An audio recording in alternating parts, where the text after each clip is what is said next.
This is Rhin-O-Tuff. This is the demo and assembly of the Onyx HD7700. This heavy-duty tabletop punch is the top-of-the-line punch solution for all your binding needs. Once you've removed your machine from the box, place it on a sturdy table and remove the plastic coating that protects the transparent cover of the chip tray. Inside the chip tray, you'll find all the parts of assembly that you'll need. There's oil for lubrication, 2 handles to lock and unlock the die, a power cord, a palm switch, as well as the foot pedal. The first step is to install the 2 handles. Remove from the bag and place them on either side, screwing them tight all the way down. These will serve as the lock and unlocking of the punch dies. The Onyx HD77 comes with a foot pedal that plugs into the back of the machine and activates the punch. Also included with this machine is the palm switch. Some prefer it to the foot pedal. It plugs in the same place on the back of the machine and is activated either by finger or by palm. If you have purchased the optional Versa switch, now would be a good time to install it. Simply remove the knob from the paper stop and take the stop itself off. Then replace it with the Versa switch and screw the same knob back down.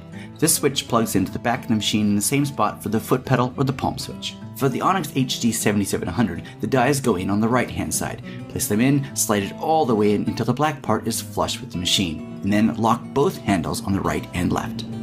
With everything all set up, let's watch a demonstration and see it in action. First, you'll need to set the paper stop according to your project's needs. For this project, we're using 11-inch paper and a 3:1 pitch die. Twist the dial on the left side of the machine to fine-tune to get it exactly on the line that you need.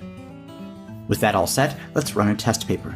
Slide into the throat of the machine all the way to the left, press down on the palm switch or the foot pedal. A handy test at this point is to fold the paper in half, line up the corners, and see if the holes all line up. This will show you just how centered things are and whether or not there are any mispunched or half-punched holes. In our case, we have one, so we'll remove the die by unlocking both sides of the machine, pull the die out. You're going to remove the pin that we don't need. Right here, lined up with a half hole, is a pin. So remove the carriage top, pull out the pin, tap back on, we're all set. Pin removal for all Rhin-O-Tuff dies are done the same way. You press the carriage down, you lift the top, you pull the pin out, and you replace the top. They're all the same, it's very simple. Slide the die back into the machine and lock both handles on the left and right hand side. Let's make a second to test punch and we'll see how we're doing. This one looks perfect. Do the fold test again and everything looks great. It's time to begin. With your project all in order and the way you'd like it to be, process through your whole project pack by pack of up to 55 sheets in a single punch. As with all Rhin-O-Tuff Onyx series punches, a unique auto reverse feature is automatically in play. As you work, this feature automatically senses the amount of paper and reverses the motor and pins to reduce paper jams. However, in the event of a paper jam, stored on the back side of the machine is a small handle. This goes in on the left-hand side of the machine and fits right into the groove.